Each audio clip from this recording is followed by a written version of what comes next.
Guys, at ito may napanood na naman ako. Tingnan nyo yan, no?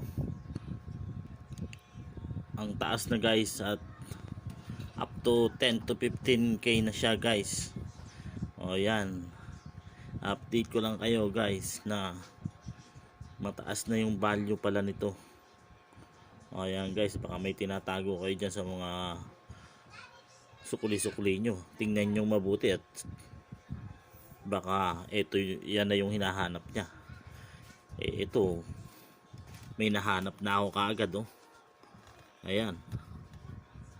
Yan guys, iba't ibang expression ng mukha niyan guys. Tingnan mo, may nakasimangot, medyo simple lang, may dilatang mata, at ito mukhang natakot. Ito pa, titingnan ko pa kung meron pa yan dyan. Hanapin ko pa kung meron pa ako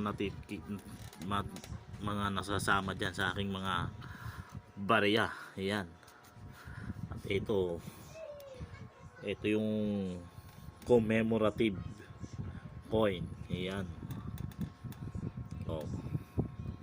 Kaya baka meron kayo dyan guys, tingnan nyo mabuti. Sayang, oh, pag naibenta natin, oh.